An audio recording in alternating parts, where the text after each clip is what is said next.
We do have a quorum, so we'll call to order the regular board meeting Wednesday, September 27, 2023. Pledge of allegiance.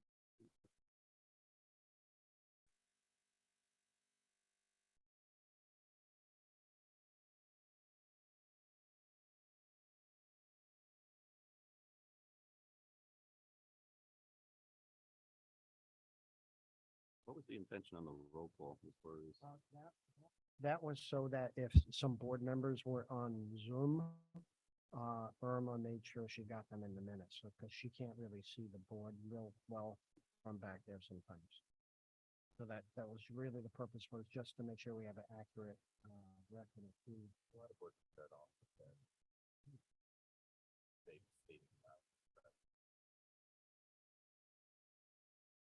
What you want to do today?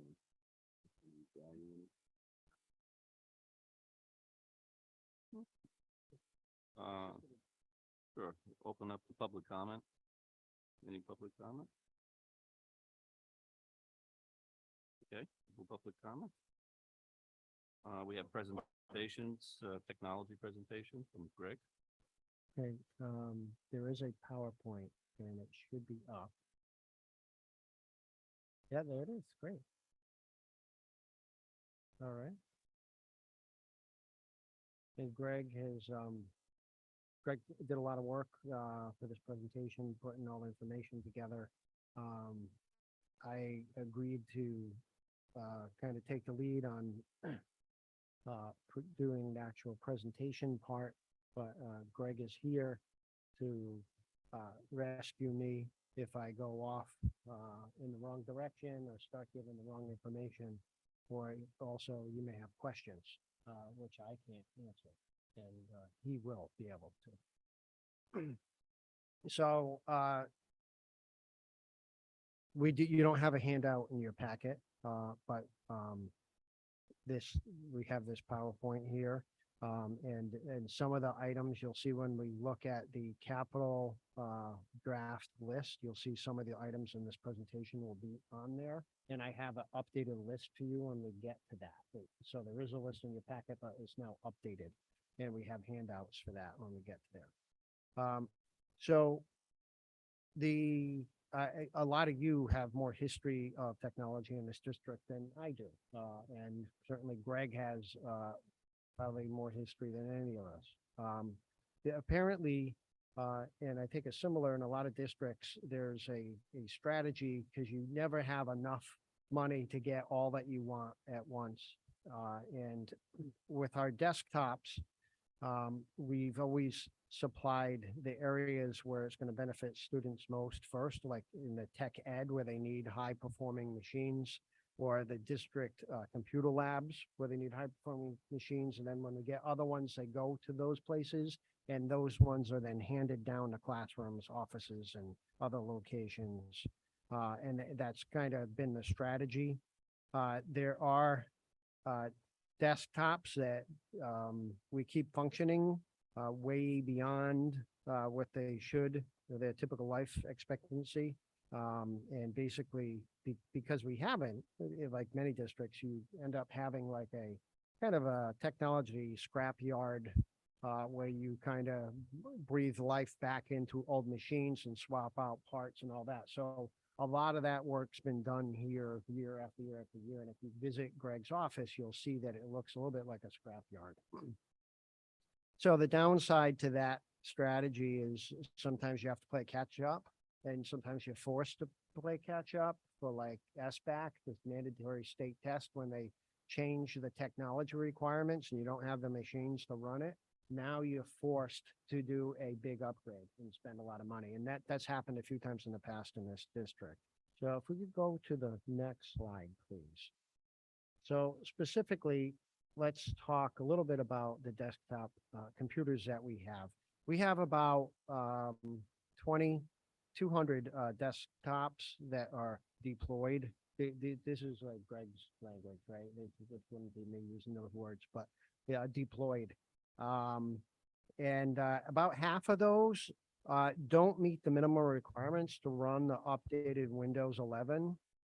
So, and that's because they're a decade or more old, which is really good to get 10 years out of a desktop, right? And so half of ours are that old or more.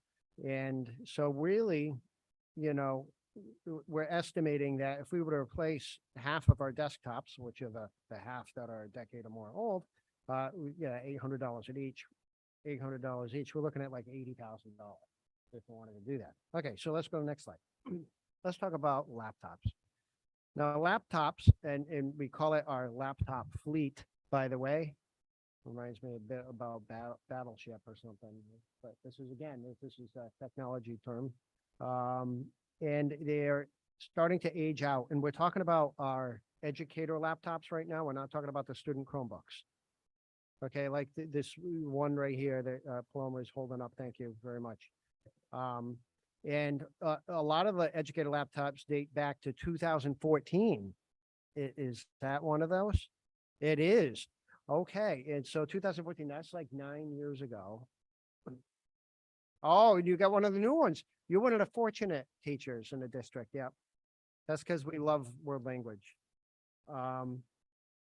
Now, the problem is, you know, our other laptops that weren't purchased in 2014 were purchased in 2015 and 16, most of them. So they're really not that much newer. We also had cows, you know, the computers on wheels, you know, they're in like a wheeling cart, like 30 of them in there, and usually use them for students, but we redeployed those in 2015 for SBAC testing. So they're really kind of largely gone now. And they've been replaced by our student about 700 Chromebooks, right? That's where we are with that. So we do have a need to replace laptops. If we were to replace 70 of them at a cost of 900 each, we're talking $63,000. Okay, let's go to the next slide. So we mentioned Chromebooks. Let's talk a bit more about it. You probably were going to ask if we didn't. So here it is.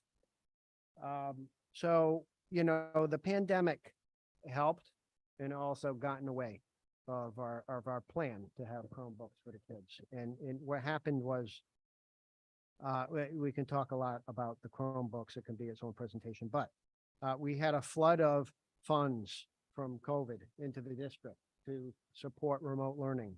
And we purchased a bunch of Chromebooks, all of which will expire at the same time. Okay, so we currently have like 400 Chromebooks that are going to expire in 25-26, the school year 25-26. So not this year, not next year, but the year after. We got a big need coming up. Now we had planned on, and we think we can still get to the point where the freshmen are getting new Chromebooks. They use them for 4 years and then they take them away with them because the warranty or the software on them only lasts 5 years. So basically they're good for 1 more year and they're relatively cheap anyway. So that was kind of the plan. We'd like to try to get back to that. We think we can. But the problem is, so that's buying like 60 new ones a year just for the freshmen at 22,500. And then in year 25-26, you have that 400 number problem, which is going to cost you 150,000. Okay, so let's go to the next slide. So is this recommended turnover times or can they last a few more years or, excuse me? It is.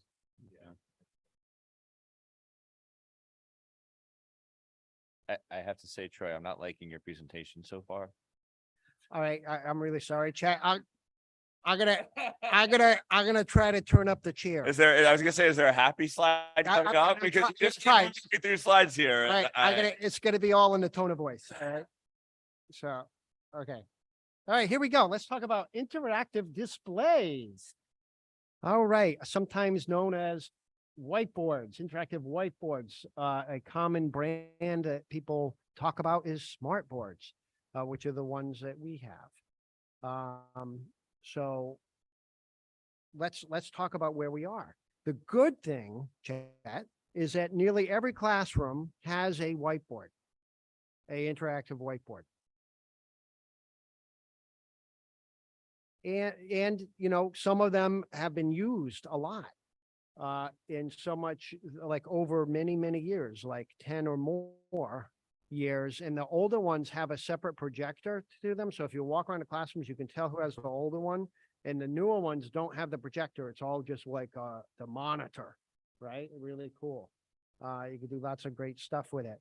And some of them were moved, like from this building here to across the street during the move, right? And like reinstalled and all that. Oh, that's great stuff. That a lot of great work happened, Chet. And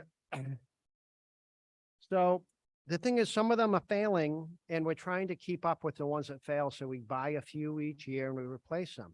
Yeah, but we ran into, and you may remember this, we ran into a glitch, and it's the elementary school walls don't support 225 pounds without taking the drywall off and putting some reinforcing structures in the wall, and then putting the smart board up, and then kind of rebuilding the wall. And that adds some cost, but we did that several times last year. We plan on doing that again. So if we wanted to replace the 37 interactive boards that still have the projector that are like 10 plus years old at $3,500 each, we're looking at $130,000.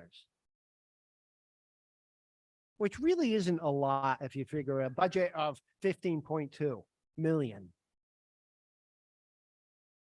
How am I doing, chat?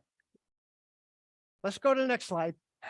And we'll talk about printers. I mean, you're almost at $1 million at this point combined. I mean, we're getting there. You're not supposed to be adding it up. Yeah. Great, I would take this one. Is this the sharpened pencil version of it? But, all right, the printers, we do have a lot of printers in the district. Many of them, about 3/4 of them are aged, well-loved, and 10 years old, which is a long lifespan for a printer. So the good thing is we bought some quality printers and took care of them. If we wanted to replace the 75 of the 100 that are over a decade old at $500 each, we're looking at $37,500. These numbers are all approximate. Okay, 37,500. You're going to see that number on the capital list. Not that it's necessarily capital. We can talk about it. Okay, let's go to the next slide and let's talk about a real important item, servers. This is important because it allows us to function and keep out of trouble and not lose our information, right? So Greg's done a lot of work over the last several years, and he did have a server that failed that was in place for 17 years, which is a long time to have a server going. And it was running like all day, every day of the year, and accessed by over 1,000 users on a daily basis, but it lasted 17 years. So that's good. Like some servers can really last a long time. Our current server that's now holding files and the data is 10 years old. So we want to plan ahead and figure out, all right, how many more years can we get out of that? Greg and I were thinking like maybe we can get 5 more years out of this one before we should replace it, before we could. Greg's really good at switching parts on servers and keeping them going if he needs to, like fans and that type of thing.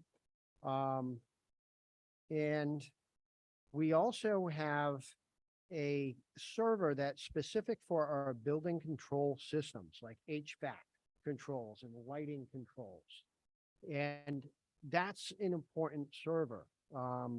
And it is a 9-year-old server currently.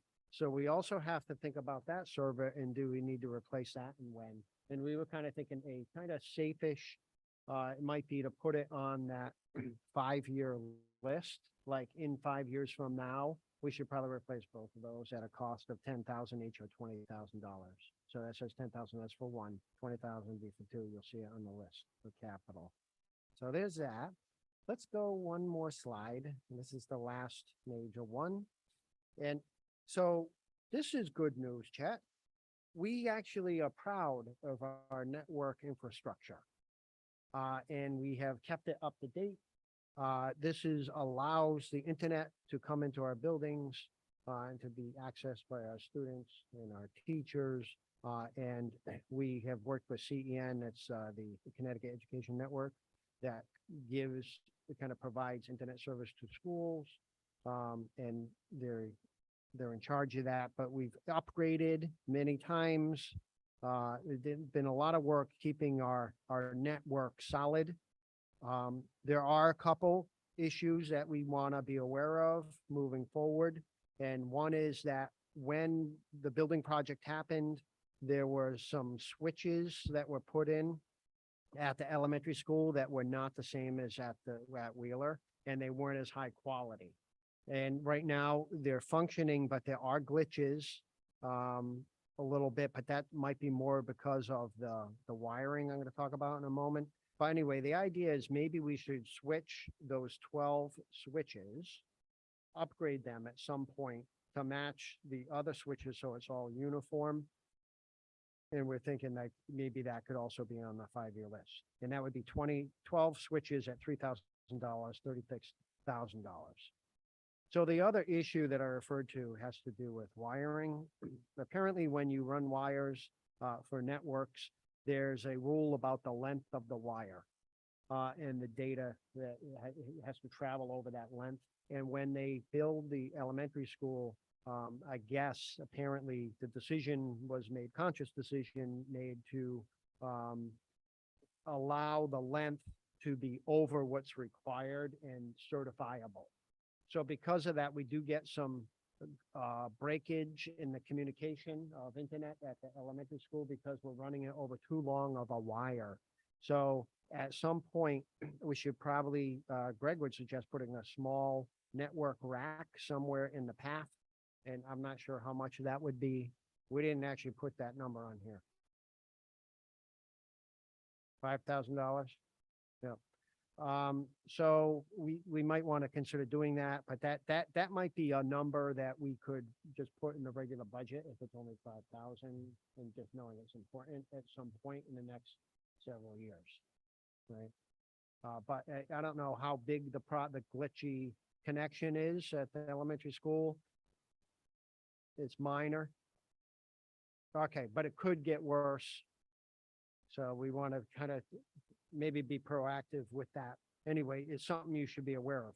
So there are other, technology needs, such as like filtering, making sure kids aren't accessing inappropriate sites and that type of thing. But these are all things that we're looking at. We had looked at cybersecurity insurance in the past. One of the issues with that is they really require the multi-factor authentication, which I see, I think a lot of us probably in our personal accounts have seen this. For a teacher to do that every time they pull up a lesson is not convenient, right, Brian? Why are you smiling? Because I know a district that has switched to this, and only when you log in and log out of your email do you have to do the multi-step. At least that's how the one I'm familiar with works. And it saved us hundreds of thousands of dollars on our insurance policy to insure ourselves against any type of breaches. So I would say the two-step, it's a very simple, almost painless process. And if it saves the board and the district money on insurance long-term, it might be something we might want to and at least entertain, because ultimately, eventually an insurance company might say, if you don't have this, then we're only going to insure you up to X number of dollars, and then you're liable for the rest. Yeah. So I think that it's something as simple as on your phone, touch YouTube. That's what ours does. And I'm good to go. And I've had to do my authentication maybe 5 times in the past 6 months. Okay, good to know. We also have the two-step at my district, and I've barely had to use it. When you're using your district materials, it's Correct. not a big deal. The Okay. big issue is when you start trying to pull in your own home computers and Yes. log on to unsecured devices and things like that. I know there is a secondary piece that comes into play though, which is most of the time in order to use it, you have to require your staff to use their personal cell phones Yes, for school-based things. And I know that that comes in, again, we do it. It's a simple, the code pops up on my phone. You know, it's not like the school doesn't have that information Right. already and have it within the things. I just know that it's one of those sticky issues that people get frustrated about. I have not personally found it to be an issue Mhm. because it pops up a number, I type my number in and I'm done, and that's my two-step. Right. But and ours is touch this app on your phone and you open it, says, are you trying to access? You click yes, and you're in. This came up because we also use two-step authentication, where a colleague of mine did not want to use his personal cell phone, and all rooms have a phone in them, correct? Yeah, Yeah. and so like what happened was it just called the office, his office number, and then he just said yes, and then it was fine. So I think that's another way that we could get around that if people don't want to use their personal phone.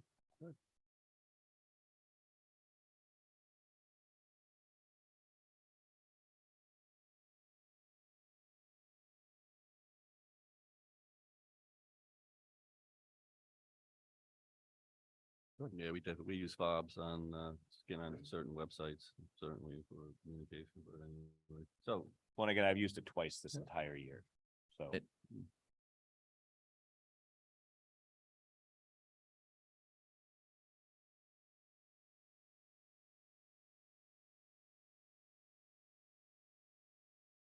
And to my knowledge, doesn't affect students because you can keep them kind of housed internally when it comes to certain things like that. So I think that's also another step to, making it easier.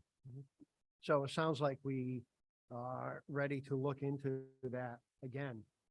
The cybersecurity insurance, given that what we're hearing.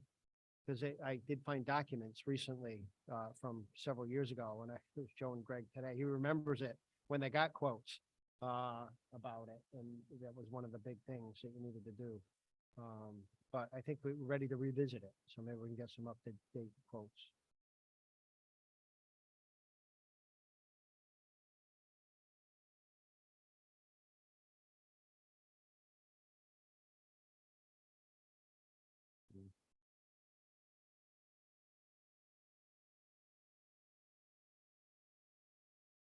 Okay, so we're done with our presentation, but if you have questions about the presentation, Greg is here. two more slides, you don't want to. Oh, are there two more? Let's go to the next slide. They kind of please. frightened. I don't know that I want.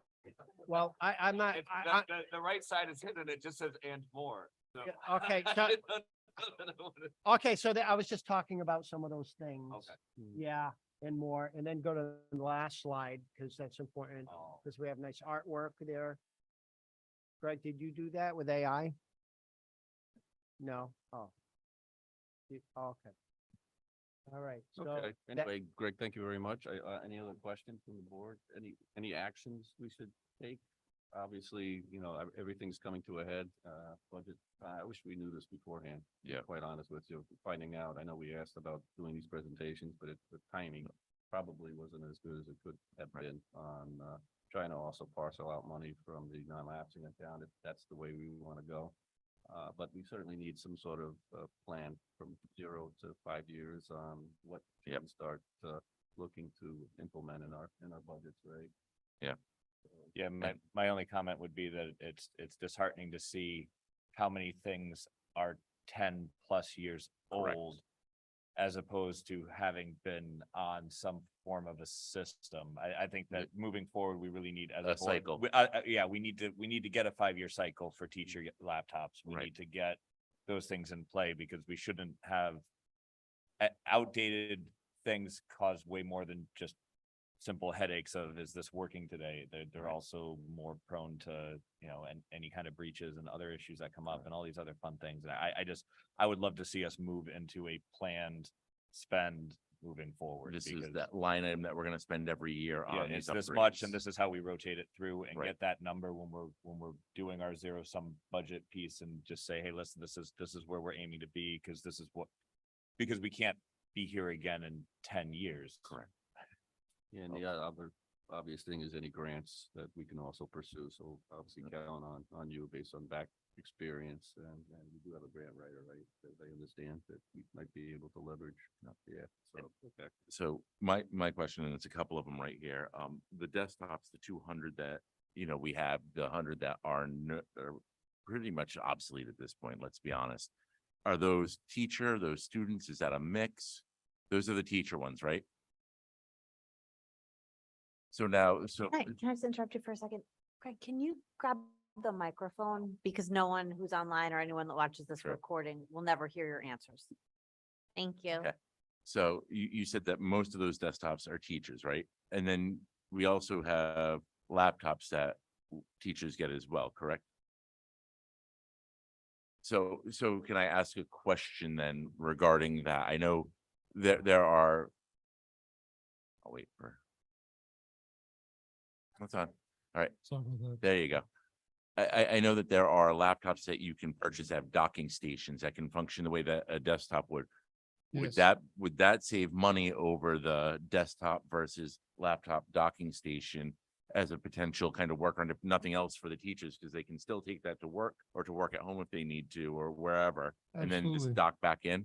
We have some of those in place, actually. Okay, We have a dock right across the hall in April's room. You Yep. see it with a multi. Yep. Monitor, regular keyboard, regular mouse. Yep. But she comes in one cable and she's done. so I mean, that might save us a little bit of money on some of this as we look at when we're trying to do this replacement. If you're just looking at the teachers that need the desktop replaced, and especially if they're ones that need a laptop replaced, you might be able to, go 2 for 1 on that. Yes, so you'd only have to factor in approximately $200 to $300 for the dock. But if you're talking, it's gonna be 800 plus 900, that's, I mean, I'm It's still- a yeah, former still- English teacher, and that's about 1,700. But if you add like 200 to 900, that's 1,100, and that's still a savings of 600 overall. Absolutely. And is there any reason why a desktop is something that's still being used?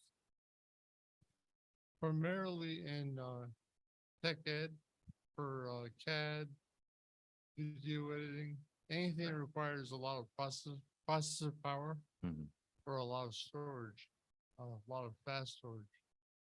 But for the most part, like a Paloma would have like that, the desktop and the laptop would be the same essentially. So that could be part of the remediation plan that I think you guys are gonna come up with, right? That kind of addresses that. Yeah, that's I a good think- point, because in our workplace, very few desktops are used except for high processing power on using finite element analysis and things of that sort that take up a lot of Right. room. Okay. Any other questions? So I would be interested in the plan. So now we see this, but I don't really, so I didn't even have the insight that Brian had, that it sounds like teachers are getting desktops and laptops, and maybe there's a Yes. savings plan there. I'm not really sure that I understand sort of like technology best practices. So I'd be really interested in the plan. And like Chet was saying, the idea of a sort of a long-term replenishment plan, so we could just sort of stay on that. Right. I'd also be interested in seeing the difference between the things that we need and the things that are nice to have. For example, and I know that it's not that they're nice to have, but I think there's a difference in priority of things. I remember some discussion about switches some years ago, and the elementary school switches aren't desirable, but they are functioning. And so do we need to buy 12 at once at $36,000, or do we chip away at those over a couple at a time? So I'd love to see your version of what that plan looks like, because I think that informs us. I can't make that plan. Yeah, I've presented plans every year for a Yeah. 5-year replenishment. Where you factor in 5 years what we have, 20% a year, you replace everything, right? A 5-year cycle. Some things like the servers and network equipment, you can get longer life out of. Right. But desktops and especially laptops, 5-year cycle is the effective usefulness for those. The fact that we have 10, I think is impressive. Definitely.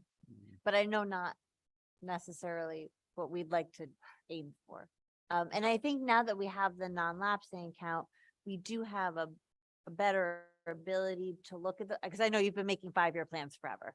But it didn't matter, right? It didn't matter until like June 25th when we could make those purchases, but now we have something. And so it would be great to integrate technology into our sort of non-lapsing account plan. And to kind of add to what Chet was saying earlier, I love that sentiment. I totally agree. The only thing I ask is, please have it in March. What happens a lot of times is we talk about a replacement or replenishment, and come February or March, that is always cut to zero. That's how we got the 10 years. That's how I have a 17-year-old server. So when the Board of Finance pushes back, that's kind of when it's needed. When I would agree with Steph that I think this is something we can do with our non-lapsing. Like this is one of those where we can look at the savings that we have that carries over and then turn that around and reinvest that pieces of that into tech. Because again, it wouldn't be $500,000 of things that we need if every year we were putting in $50,000, or even $25,000 that was just always consistently rotating through. So I would certainly entertain a conversation in a future meeting here about using non-lapsing to already start to try and close some of these gaps before we even hit budget time, because I think that, some of them just seem egregious, but Is leasing an option? I know printers you can lease, but how about the, Printers, yes. The length of time we get our desktops and laptops would actually lose money. If we commit to a turnover, yes, that would be a reasonable option. okay, so that's part of the analysis, so hopefully that you guys will run with, certainly with Bill, right? Okay, anything else? Next topic? Administrative. Thank approval. you. Thank you. Yeah, approval of minutes. Someone make a motion for approval of minutes of May 10th, 2023. I'll make a motion to approve the minutes from May 10th, 2023. I'll second. Any discussions? Yeah. My replacement is here, thank God. Any-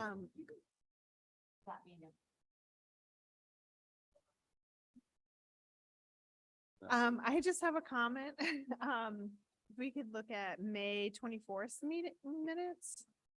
we're still in a motion for. May This 10th. is May Oh, 10th. I'm sorry. I thought It's we were not a doing consent consent. because I didn't Okay, we show did. up. I didn't show up for all the meetings, so I'm gonna. Oh, okay, okay, That's- sorry. One. Oh, So any other comments on May 10th? Those in favor? I'm gonna withhold since I didn't attend. Against? Motion carries. I'll make a motion to approve the minutes for May 24th, 2023. I'll second. Any discussion? Yes, I do have some discussion. So it's on, I guess I don't know what page number, 512? 512, I'm not sure. But it's, sorry, it's under the reports under 7B. So just to clarify, there's a statement that says that I requested a meeting with the group from North Stonington Early Learners. They just attended the meeting. It wasn't an invitation. I think that's all I have for that.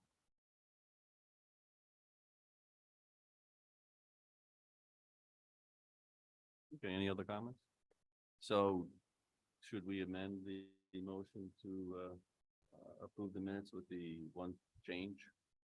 Yeah, I'll withdraw my original motion and I will make a motion to approve the minutes from May 24th, 2023 with the amendments that Jamie just made. Second. Those in favor? Aye. Bye. Opposed? Good, carries. I'll make a motion to approve the minutes from June 14th, 2023. Second. Any discussion? Those in favor? Aye. Opposed? Motion carries. I'll make a motion to approve the minutes from June 22nd, 2023. I second. Any discussion? Those in favor? Aye. Opposed? Motion carries. And I'm abstaining because I was not at that meeting. And I will make a motion to accept the July 25th, 2023 minutes. I'll second. Any discussion? Those in favor? Aye. Opposed? I'm not gonna vote since I wasn't at that meeting also. I'll do the last one of correspondence and then, we'll leave my Christine to take it from there, but any correspondence?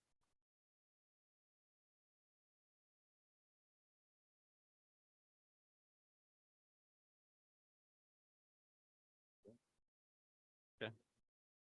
No correspondence. Item 7, reports. Okay, Superintendent's Report, I submitted a report to you in writing in the packet. I can just highlight a few of the items and you can ask me any questions if you like. We are implementing the anonymous alert system that has worked well. We haven't had more than a handful, but the few that we've had, it has been really helpful. So we're really thankful for that. There's a regional crisis team for Eastern Connecticut. Both of our school psychologists are on that team. That's basically a team that if there is a tragedy in a town, then mental health experts from other towns can come in. And so we're in that agreement basically with them. Irma has some draft signs and she's been working with animal control on the dog signs, and we about have a version that we're gonna have produced. And I think it's 6 of them. I think that's the number, right, Irma? 6? Yep. There is in later, I just wanted to see what Cabe had for dress and I identified something that may work with you. We can look at it later when we get to that point, but it would allow the schools still to have the more regulations of the dress code in their handbook, the more specifics, but I think it might hit on some of the issues that seem to be of concern of the boards. So if we could take a look at that. Tim Haggerty and I attended a Learn curriculum meeting, and we're going to attend that throughout the year. Other towns are there.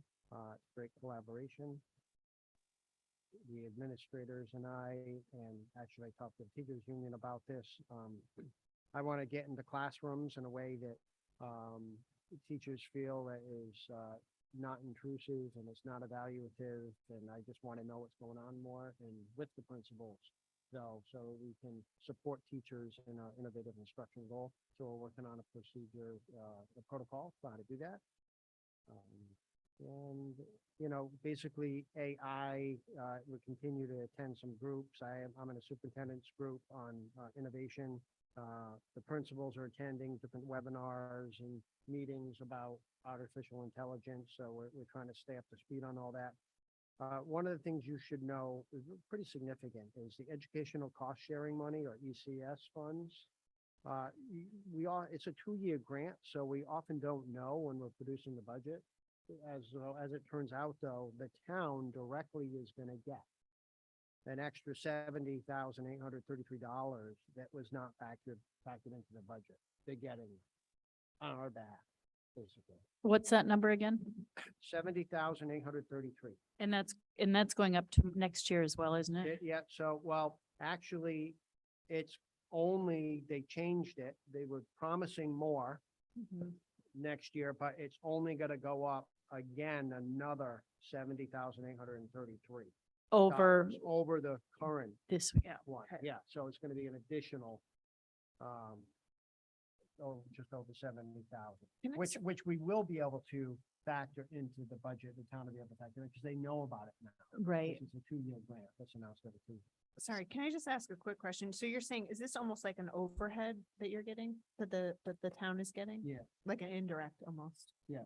Okay, okay. The state gives educational cost sharing. It's a large number, but it did go up. We just found out, and then it's going up again. So how much is it? So we really get, this year we're getting $2,584,200, Mhm. right? That's what the loss. Which is $70,000 more than we got in fiscal year 23. Okay, but it, Okay. okay, So, and then the number for fiscal year 25 goes to 2.7 million. gotcha, okay. And you'll see it as a line item when the town presents their budget, when they look at monies coming in, there is a line item for ECS. Okay. And lastly, Kristen St. Germain went to an event at Middletown High School because our district was recognized for the amount of completion rate for the FAFSA form, which is the form that students attending college have to fill out if they want to have a chance at any kind of financial aid. And we increased our rate from like 50% to 75%. And so we were recognized, one of the towns recognized to do that, and they gave us $1,000, which we can use to then do promotions for FAFSA completion this year. Like, you know, for the parents and give them snacks. Perfect. And that's it. And I just attached the, where we are with, the draft board meeting dates, on the back of here. And you can see we have the technology presentation today. In October, we'll have student testing data and then curriculum updates in November and et cetera. So that's where we are, just so you can follow along. Any questions?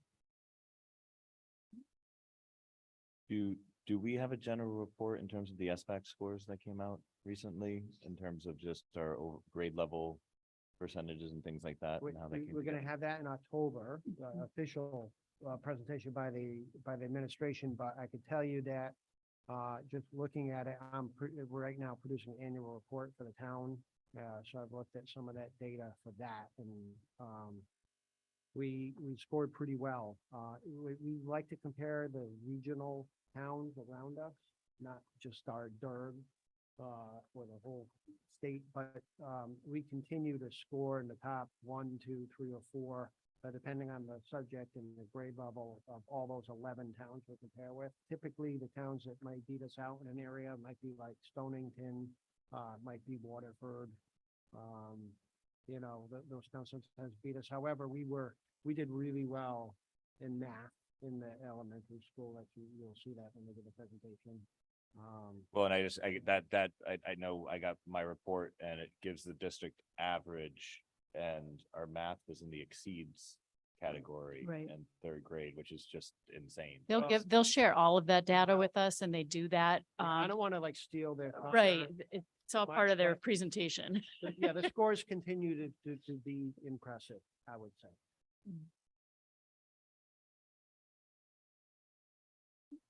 Do you want me to take over? Okay. Thank you for doing that. Greg, I apologize for missing your presentation, but I will definitely go on and take a peek at it. Okay. It was cheerful. Oh, good. Well, I'm hoping we can support your needs and continue to do that for you. I don't have anything really to report out, just a couple of kind of housekeeping things I was going to ask you about, Troy, real quick. Do you think that we could put the schedule of presentation topics up on our website? So Oh, yeah, that a good idea. if Yeah, people have a absolutely. certain Easily- thing they're interested in, they can see when we're going to be easily done discussing that. Tomorrow. All right, that would be Remember, you're great. reminded, Thank right? you. Thank you. That's it. I don't have anything else to report. I've been away, so silence from you is probably welcomed, I'm sure. And the student ambassadors are not here tonight. We're just leaving it on the agenda. So, you know, they both are at sports tonight, so Yeah. they will not be attending. And that brings us up to the bylaws, the 9,000 to 9,020.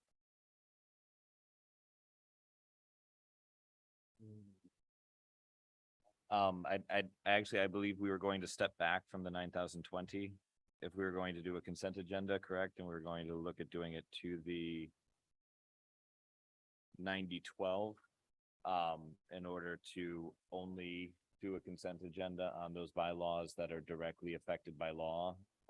And therefore be able to discuss 90-20 in a future meeting, if I'm remembering this conversation correctly. So I would make a motion to, through consent agenda, approve.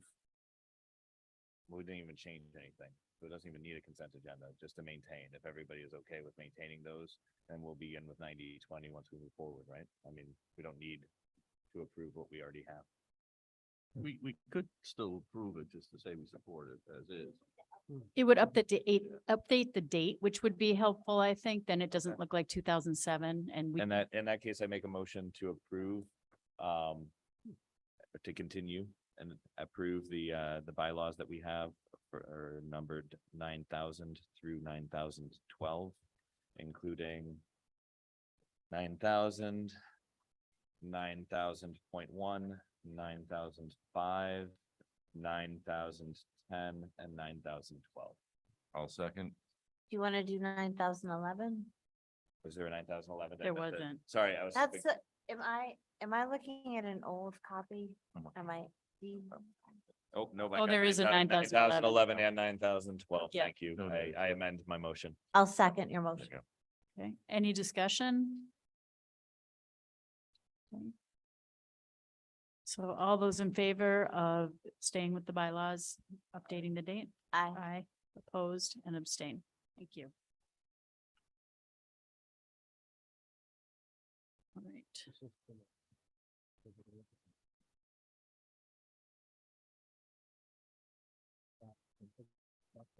All right, that brings us up to old business. We have, Troy went back and did some work with his team on the capital items. Before we dig into that, just a couple of things that I'd like the board to think about. I know one of the things that came up with the Troy board and we talked about last time was that it's the same pie and how do we distribute it? But I don't think it is the same pie. I think just talking about the ECS money, for example, is another $70,000. The tuition money that we're continuing to bring in is continuing to grow. That's money that I would love to see directly used for the school and for the students that are here. We're collecting tuition. So the pie has changed a little bit. So I think we can maybe discuss that somewhat when we're talking about capital and looking at our tuition dollars and things like that. I love that suggestion, and I think that it's, if the town now is going to consider our capital needs, it would be nice to have some sort of a consideration for the other money that the school brings in. And I know that we take out the most money as well. I just think that we want to be mindful of how we talk about that as to not be territorial. I get very quickly territorial about our money and have to constantly remind myself that it doesn't matter. It's all coming out of the same place, right? Our residents' pockets. And it matters whether we're like checking like the line on this side or this side of the ledger. So I just That want to. tuition money doesn't come out of our residents' that's what I was gonna pockets. say. That's very true, but so the counter argument to that always is, of course, what is coming out of our residents' pockets is the 30-something million project that we'll be paying off a note for years. And so as the town continues to support our budget, I think it's wonderful that we're doing our part to say like, look, we have amazing things and we can capitalize on that. I just think that when it becomes like a tug of war about money, it doesn't get us anywhere in terms of our collaboration. And I've watched year after year, the Board of Finance sort of get their backs up when we use that kind of language. So I love this new idea of like, hey, if we're going to look at everything differently, let's just look at this differently. It's not that this is our money. It just is a different way if we're talking about that pie to say like, okay, so here are some of our capital needs and they're just as important as these other capital needs. And perhaps we're bringing in some funding to support that. And I'm definitely open to suggestions on how you would like that presented when we go to the selectmen in October and present our capital. But also, and as much as I absolutely want to be collaborative, our job as the Board of Ed is to support education. And I think the one thing And- that we have to be mindful of too is if districts are paying money to send their students here, they're going to expect that that money goes into the education of their students in this town. So unless we want that source of revenue to dry up, we have to make sure that we can show them a way that that is actually happening. So I think a couple of things about that. Brian, I don't know that I don't know that a sending district actually is expecting that the money that the tuition brings in goes directly to the education, but rather the quality of the result, right? So like, what are we giving them in results? And I think that the way the money comes in, it's maybe not that clear. And Christine, I completely agree with you that our job as a board is to further our educational needs. But in doing that, if we are unsuccessful in convincing the Board of Finance about this new vision, then we will be unsuccessful in meeting that goal. So it's not about, I'm not suggesting that we say we don't need any of that money. I just think that we want to be thoughtful about the way that we're speaking about it to get that exact result that you're talking about, because you're absolutely right. We need to make sure that we're supporting our educational needs. And Brian, we need to make sure that our results continue to be those results that we're getting. But we have to have buy-in because we're not the only decision makers. And ultimately, when it gets to the residents, we need the Board of Finance to buy in, and then we need the residents to buy in. And so it's just, I think about how we talk about it. Anybody else want to weigh in on that? Like I said, I'm open to suggestions on how you'd like us to talk about it without saying we have a way that we think we could fund our capital needs with some of the tuition money coming in. If there's a better way to get buy-in or a better way to discuss that, I'm certainly open to that. I love the language that you just used, which is like not taking possession over the money, or just saying like, we have since we're looking at this a new way, we have a suggestion of a way to get there. And I think that that's very neutral and non-territorial and problem solving. And I guess the only thing that I would add is that I do believe sending districts do care that their money goes directly to, and I understand that you're saying that they're looking at the results at the end, but I think that if surrounding districts were aware, hey, we're sending money, it's going to the town, and that's not a direct flow into the school system in the way that it's presented, because it has been sort of cut out in that way. I think that language can also come back to bite us and hurt our revenue source, because I do believe Sure. that those sending districts, when they're putting that money in, even if it's just that the way that they're phrasing it is, this money is going to be heading to education because our money goes to like it needs to be in there, because I think that when you get to the Board of Finance, if the Board of Finance is saying, well, yes, this is the budget that you're going to get, and of course that's included in there because you have this giant budget. But if we see increases in that tuition year after year, and it's not represented somehow in the way that our budget is represented, I do think it's going to come back to bite us, because I do think those parents want to see that the money they're paying is going to education. And So- their townspeople who are paying those taxes that are coming into another town will want to see the Right. money. Devil's advocate here. I'm not sure about how other towns receive their money. I tend to think that most towns that are set up as a municipality like ours is, it doesn't go directly into the school. It has to come in through the town and then is funneled back through. Devil's advocate, because I heard this exact argument from the Board of Finance. If you want consideration for that $200,000 and you want $200,000 back from us, shut down the program. And we'll just make the budget smaller. So I think what they're saying is that tuition money is never going to close. It'll never be enough to close the gap.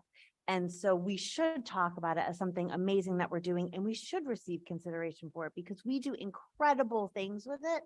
It just is about it becoming some sort of a competition, and the naysayers will always say, we don't need to give you any more than we're giving you. And so we just have to, I think, continue to show them what we're giving out, which are these incredible results. And we have to be able to fund those incredible results.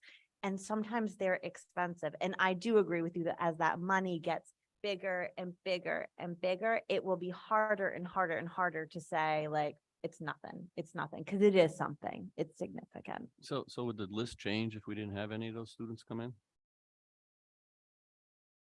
No, Would what change? no. This list. No, I don't think we so. just probably wouldn't get any of it. Right, it's a capital list, it's Oh, not okay. about. Right, it's not so about that's what teachers. I There is- think. There is, as long as we have the basic services that we do for our kids, and obviously it backs up with the scores and all that, and don't cut programs, then I don't see other districts or parents being concerned about how we manage the program here. So in I my agree. mind, if this is what the needs are, that we present it, and then the 200K, whatever we get in for the revenue from the other towns is a bonus, and I think they should appreciate it. I can't say them just take it away if this doesn't make sense. in It my doesn't mind. make sense to say take it away. And I think that going back to the conversation of that the pie hasn't changed, I think it's important that we point out that the pie is changing. The pie is getting a little bit bigger. The grand list has grown. The ECS money is coming in higher. Tuition is coming in higher. Because my concern is that they're going to take the same amount of money and just say, well, cut it out of your budget.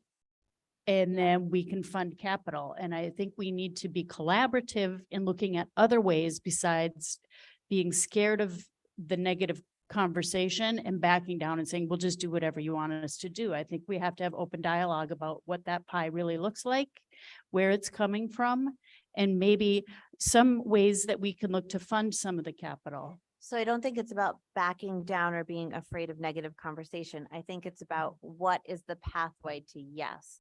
And so if the pathway to yes means that we are collaborative and bring new ideas and also show some thoughtfulness, which I think this capital list shows is thoughtfulness.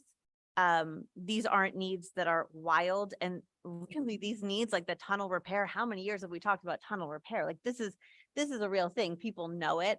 So I don't think it's wild, but I think it's not about, I'm not going to use the analogy because I don't think it's appropriate for a meeting, but it's not about sort of showing who's going to back down last, but rather how do we work together? Because ultimately it's the money's coming out of the same taxpayer's pocket. So how do we work together with the Board of Finance to get them to understand that funding this stuff is not only appropriate, but necessary to protect the taxpayer's investment and to protect the investment that other districts are making in the investment in our children and all of that.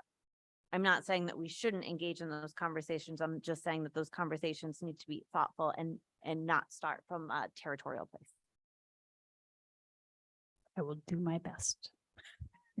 Thank you. Any other comment? All right. So do we- I would just point out that, you said it was a very thoughtful list. I appreciate that because there was some thought that went into it. There was also a lot of thought that went into this list. That's my favorite list. Okay, secret so one. I haven't handed this list out, but I purposely took this list out of the capital list. Okay, and this is called the improvement list. And this orange list is the maintenance list.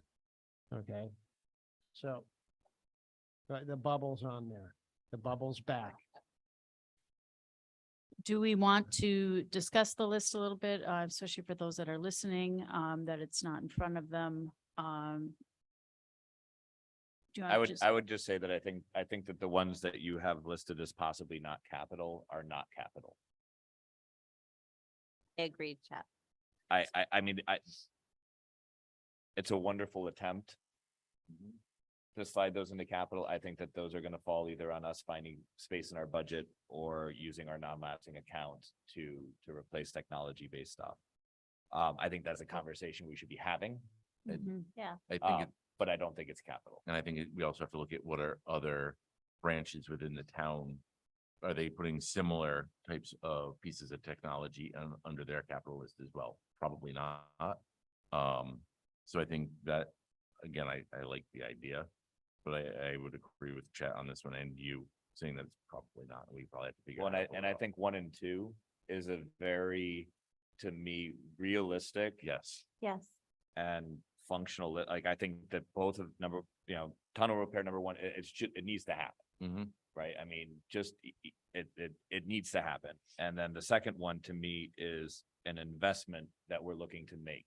And I think that it's one of those intelligent capital decisions, similar to some of the ones they're looking to do at the transfer station, where the goal is to save money long-term, which is really, I think, one of the best uses of capital. So I think we focus on those two with our presentation and say, this is what we want and need now. I guess not want, maybe we don't want. I guess it's a need, it is want and need, because I think the van is a want and the tunnel repair is a need, but it's a want that has positive.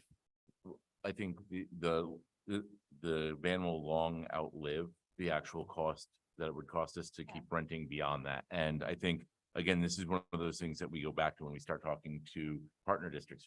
This is providing more opportunities for kids to participate in sports that we can't offer here. And it allows us to get their students to those practices, to those venues, to whatever it might be. So again, this is where you can kind of leverage sort of that, look, we need this as a capital need, but it's also going back into helping to support those students that are not only from our students, but other districts that are here participating in sports that we don't necessarily offer in-house. And I think that by moving those items, I would even suggest that 3 and 4 maybe come off of that. And we're really looking at 1 and 2 for year 1 to 4. And moving those items, the technology items. Yeah, just 1 and 2. Moving the other ones to our non-lapsing account shows, I think, some thoughtfulness to everyone else sort of looking, that we identify that we have a non-lapsing account, that we can be thoughtful with it, that we can make a technology plan that we can support outside of our budget, but with our non-lapsing account. I just think that that is a great way to demonstrate that we are being thoughtful about not only our capital plan, but that plan for the non-lapsing account. And I think we can do it. I just, again, is Greg gone? I missed his presentation, but we do need to, when we are budget building though, have IT in our budget. We cannot rely on an excess account to fund IT. It's an integral part of operating a school. It gets cut every time. Greg has come to us with plan after plan after plan of replacement equipment. And every year we seem to say, thank you very much, but we won't be doing that. We've been fortunate to use the non-lapsing account. It will at some point dry up and then we won't have IT in our budget. So I would like us to at least fund some of our IT through operating our school. It's critical to operating a school. And I think it's necessary. That's part of a budget. And that was something we sort of had mentioned while he was here, that we have to do a better job of making sure that it's in the budget and stays in the budget. I mean, I would still make the argument that maybe 3 is capital because of the length of time it's needed and what its actual function is. I mean, and it's not a huge ask. I get it. We're talking about pies and pieces and percentages and all that.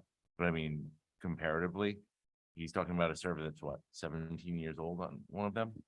I think we don't have trucks in the fleet that are 17 years old in some cases. So I think that might be a case that you could make, that of our tech needs, that might be the one. Christine, I'm getting confused with numbers here. because Number you're saying- 3, the you're saying- IT. The server. I'm sorry, I'm looking at. I have priority, old right? laptops What's that? as number 3. I don't have a, I don't. I have a see it server. under years 1 to 4. I see new servers IT. Am I looking at the wrong thing? Oh, never mind. Oh, shoot, I was too. That's we were- what- Okay, that's why I was very confused when you were saying maybe 3 and 4. I'm like, wait, no, just 1 Oh. and 2, tunnel repair and sports fan. Those are Sorry, the no, two that- I'm looking at the one that's actually in the packet, not this piece Mine was right in here. the packet. This was in the packet? I printed that. Yes. It's this one that's a landscape instead of. Okay, so you know what? I take back what I just said. So let's Yeah, I make was sure with we're all that. on the Yeah, same In paper. agreement with Are we you all- on We're that. on the too. same paper now. So when I'm talking Yeah, 1, 2. I was I looking saw- at that. I was and looking over agreeing your that we shoulder. need I the was like, server. wait, what So, are they talking about? so Troy, are you saying then you took the server out and did we put that somewhere else? Under year 5, the second to last item, it says building control. Okay. Okay. Okay. And you think this, the server we have currently with the age that was just mentioned, we can wait 5 years? Okay, That's thank not you. contract. Thank you. And I think, Christine, part of the conversation that we Yes. had during the presentation was because we're not funding technology, we end up with these huge technology numbers. And so our non-lapsing account might help us play a little catch up Mhm. to get us back on that realistic 5-year plan. And like Chet's saying that we, just like you said, we have to have a technology line item in our budget. We can't make it zero. We can't operate a school without When it needs to be technology. recurring and consistently recurring. Because it we needs to have be, we're these giving needs every 25 grand a year. year Yeah. to replace laptops so that we're not suddenly needing $150,000 Right. after 5 years. Mhm. Oh, thank you. So we're saying to leave the tunnel repair and the sports van in when we go forward. And pulling out the laptops, the desktop computer replacement, the printers for classrooms and interactive boards out. And take a look at getting some of that into our budget. With a constant replacement plan. And possibly having to use the non-lapsing to catch up with some of the other items that maybe have gone by the wayside in the last couple of years. Okay, I just want to be clear when I'm meeting with them that I have an understanding. Just- When I- just- and I- Just to throw it in, the interactive boards get attached to the walls, so does that change And- anything? And it might because you actually have to, Doesn't change because that? they have to actually do physical work on ripping out the wall, Right. reinforcing the wall. So So I'd like at to what have point us- does that become capital? Right, I'd like to have that part of capital if we could. Even if you're covering the cost of putting the support in for it. That should be part of the capital cost. Right. In my opinion. Yeah. The board itself might not be, but yeah, true. It becomes part of the building once they're installed. And remember, the definition of capital was it has to be X amount of cost and it has to be more than 5 years old. So do the interactive boards last more than 5 years? I think the more Yes. important piece of it though, Christine, is because this is what falls under the question that I was trying to get to the base of at our tri-board meeting. This is not a $130,000 interactive whiteboard. This is a $3,500 interactive whiteboard times 37. And they were okay with that, just like the parts of the HVAC. I think they But- would but they understand weren't- that. They weren't okay with it if it was gonna be 2 mowers, which I think 2 mowers compared to this idea is much closer than an HVAC system. These are individually installed in classrooms. I think it's. I think it would be a hard thing to sell. I agree that from an idea of, if they were each $10,000, I think that it would easily be a capital process, but I think that I think it would be useful for the conversation. I'd hate to not ask. And I get your point, exactly. That's my point, is at least to put it out there, and it's a big expense. It- so let's Right. ask And if say they want no. to shoot it down, they shoot it down. But I think the ask is there because it does affect building and structure. One, I think if the ask goes in and it doesn't happen, then we need to start saying we're gonna replace 4 a year for the next however many years, and that's gotta come into our budget conversation. Correct. So I mean, And then it if- has to be constantly doing that well, and that's the rotation thing, it of has the to keep equipment. rotating through, 'cause Right. we're gonna put them in like 8-year rotations. Mhm. I like, right. Right. Well, that's the thing, is that if we replace them all at the same time, then we're gonna replace them again at the same time in another decade. And I do think we should just be looking at which ones really need it, because the technology is changing so quickly that we don't know that interactive whiteboards are going to be the thing for the next 10 years. There might be something different, something newer, something. So are ours operating, and which ones need replacement now? We don't just take one down because it's time to get a new one unless it's not operating. But I think that's what, Troy, didn't you say you went through the classrooms doing this? I thought that was I'm not sure what you asked me. I thought you had gone, wasn't there a discussion previously about the fact that you were going to be, that there was gonna be a discussion with the teachers regarding who needed the whiteboards, who used them consistently, and all of those pieces? Yeah, and we haven't done that assessment at this point.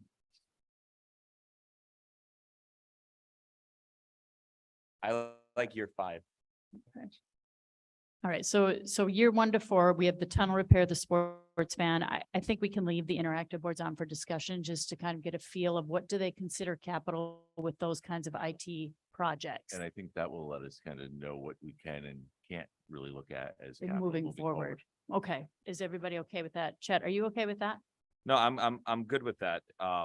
It is going to impact other things, right? Because we also have the switches, which are $3,000 a piece. But they're Yeah. not on the, That is 12 of them. but that's in year That's year 5. 5, right? No, I'm just saying that moving forward, it's going to be something that we're going to, when we're presenting this, if you have the conversation about the interactive whiteboards and the ask is denied based on the fact that it doesn't qualify for the capital definition because those are individual, we're going to have to then adjust as we move down because there's other ones that follow that same pattern. Okay, that makes sense. So I think it'll set a standard for us on what to expect. Okay. Year 5, the maintenance shed, the lawnmower, the Kubota plow tractor is aging cart. The Gator cart is aging, the school maintenance van. Aging servers, and again, the switches. I would move the servers up higher on the list if this is a priority list. But I don't know if it is at that point. I think the priorities are just set in the first portion, right? That's correct. Yeah, Okay. I had prioritized year 5, but then I had to take the priorities out because I couldn't really decide what those priorities were at this point in time. It's really hard to predict that. Right. And they're really just, I think at this point for year 5 forward, they're looking for our lists of our ideas and our, it's a new concept completely. So it's certainly going to be a huge work in progress. Year 10, the transport vehicle, the cafeteria equipment, playground equipment, classroom furniture upgrades, HVAC will be to replace the roof on all HVAC units on both schools. That's a huge ticket, but I think they need to see that that's what's going to take to continue to maintain the building. Because the building is no longer brand new. And so we have to plan for those things down the road. And When again, that you can hopefully break down over years, that would be our goal with a capital plan. And thank you for putting playground equipment. Maybe I can retire from the board in 10 minutes. Yeah. If that gets on there, you're I- done. I didn't really mean it. I just put on there because I don't get you to stop talking about it. I would just say the same thing as earlier, which is classroom furniture is gonna fall in the same sort of an area where I don't know that classroom furniture would apply as capital. Right. But when we think about that, and this will be our discussion, we also can't put it in our budget. Because it's usually a one-time purchase. So, I think this is going to be just a really good discussion. It's a place to start and it will all give us an idea of what we need to learn from it, what we need to take away with it, and more discussion. It's not going to. Right. Right. And then year 20, I think that's all pretty clear. Those are all very much building things. So is everybody comfortable bringing this list forward? And do we want to have the improvement list? I can hand that out to you. I have it Okay. here. I don't think you have it in your packet. Oh, you I have it? printed it. Oh, is it? Can I ask one more question about this other list? The same. Parking lots You wanted to dig- is at year 20. I think we have more immediate needs with parking, perhaps. That would, I do think that we still struggle with event parking, even teacher parking in the wintertime and things like that. And I guess I would just say that I think added parking lots or some piece of that parking lot thing is going to come up before 20 years from now.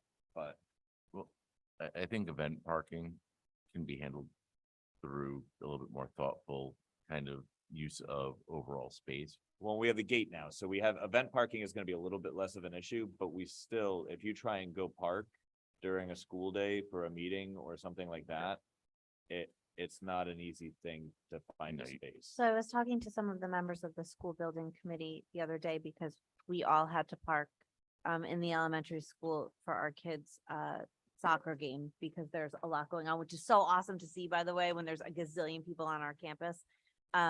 but there's not enough parking because when we redid the elementary school, right, we lost a good chunk of that old parking lot.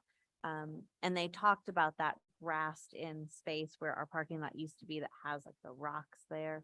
That there could be a potential for removing those rocks, pulling up the grass, and even for now, just putting gravel in so that people can park. They use Really- that for gym class though, and that's why the rocks are there to keep he put Yeah. the rocks there because cars were driving onto the fields and everything, so he put those big boulders there.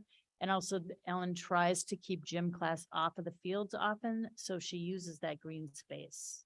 Right, so it may just point to the idea that we need to do better for that.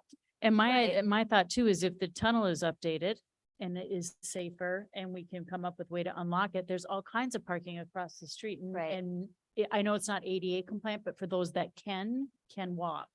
And what better way to encourage exercise than to walk through the tunnel? And I think there's a Yeah. potential to have a multi-use field on this side of the street based on our community conversation. And of course, there is still on the other side of the street, that area that's not a field, right? So when you walk out, as you're walking towards the soccer field, that green space to the left. That Ellen could probably talk about in terms of why she does or doesn't want to use that, just a conversation for us to have sooner than 20 years from now, because parking certainly is still an issue. Is it something that the board feels they need to add on for capital now that superintendent hasn't put it on his list? I think I'd rather hear from Randy at some point about like, hey, what can we do facilities wise to meet some of these parking needs? And I mean, that could be a conversation that you have with your people before we talk about it. It was just interesting that some of the members of the school building committee talked about how that was identified as an issue during the project and how the idea was that that could be reclaimed at some point. An auditorium was identified as well. I was gonna say, I feel like we have a lot of carryovers from this building project that, the switches, the wiring, all of these things, they just. Just make sure on the parking that we at least have some sort of idea of how many cars or why we think we need parking. So at least you know what to carve out, right? Rather than just say, hey, you need some parking spots to open up without a plan. And I mean, as we do look at updating the fields and things like that, I think we then have to really start to look at or allowing to use the fields and come on and use them, because ultimately that could then create more wear and tear that we're not intending on. So I mean, maybe renting out soccer fields and those fields to other towns to run programs might not be something we want to entertain moving down the road, which would then open up parking and allow for, people who need to get into the school to have that space after school hours for events. All right, so is everybody comfortable leaving parking for to be determined down the road at this point and moving forward with this list now with the few changes that we discussed? All right, and then Troy, did you want to talk about the improvement things at all? Yeah, I just mentioned that, before I had everything on one list and, I took your feedback and made two lists. And this other list is called improvement list. I think this is a list that, you can consider moving something from this list onto the yellow capital list. And I would totally support that. Especially, the track. Or other things, but we added things here. We think some of these things would be, all of them would be great to have. Possibly for some of them, if we get a really big donation at some point from a alumni or something, we could build the $20 million performance auditorium, or, the sports bubble, or the engineering innovation manufacturing wing. That's On more something that Wheeler. pay for itself. If you see the amount of money that people pay for indoor sports areas, that would pay for itself in like 2 years. Yeah, see, so maybe you want to move that onto the capital list. Can I ask about the track really quickly? Is that a gravel-based track or that's a rubberized track that you're looking at? It's a for 800? rubberized Okay. track, and Okay. it's a rough estimate, and I think if you only did a 4-lane track around and 6 lanes on the straightaway for hurdles and sprints, you could probably do it for about that much.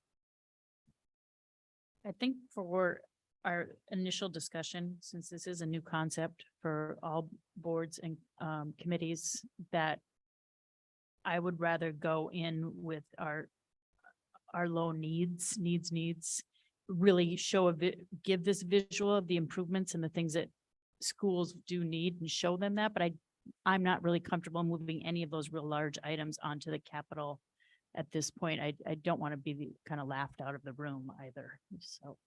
But I think it's great to have this list, not on the capital list. I agree totally with Christine. But this list I think is exciting for what if we did get a large donation, or what if there was a steep grant? Because most of the things on this list, I don't think are specific to school use. I mean, when you talk about the sports bubble or that wing, an auditorium, I mean, that's stuff that would really benefit people in the town. And so I think it's super awesome to have this list, and I think we should keep talking about it. Okay, yeah. Okay, and I'll keep them separate. But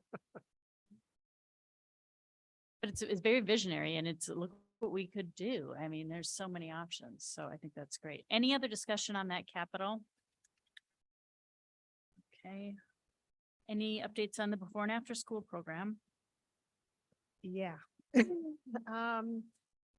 So to be honest, this is kind of hard for me to talk about right now because it's still pretty new and a little frustrating. But the before and after care program is not running.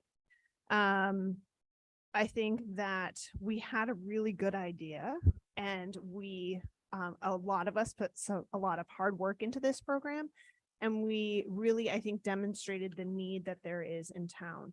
I think I'm not sure if I'm ready to do a postmortem yet, because there's been some things that have come up that we realize haven't really worked out well. But there are things that we definitely got right. So just to give a little bit of a backstory a little bit. So we were working with the rec commission. We formed a subcommittee that consisted of 3 rec members and Stephanie and myself. We did not hire, we had a candidate for the director. We had many staff applications, and we then opened the program up to parents. And the original plan, how I presented, was not exactly how it came to fruition on the rec website. We ran into some challenges with that financially and just logistically. So we ended up having a second meeting with the rec commission where we voted, or they voted essentially, to give it one last push, where we modified how we were going to do registration and things like this to see how we could essentially get the numbers that we needed. So in the end, after a very aggressive push, we did get the numbers for the afternoon session. The morning session was a little bit smaller, but I got a lot of feedback basically saying, if this runs, we'll sign up for the morning. So we had enough to hire our director, but I think logistically, thinking about it now, we did not set this up properly. So people were very uncomfortable with the fact that we were not going to be giving this, we called it a pilot program. People were not willing to give up their stable childcare for a trial run. And in hindsight, that was not smart on our part. I know it satisfied many people who did not want the program, but I think that we needed to really be aggressive and think about this in terms of what the parents need. So also we were asking our director to leave a position to come on board for a potentially not stable position after 10 weeks. And I don't think that was also very wise. But the need is there. And when we ended up canceling, I have received many correspondence that people are incredibly disappointed with the fact that it's not running. So I think moving forward, and I've talked to Bob Carlson, I had a really lovely conversation with him. I talked to Troy.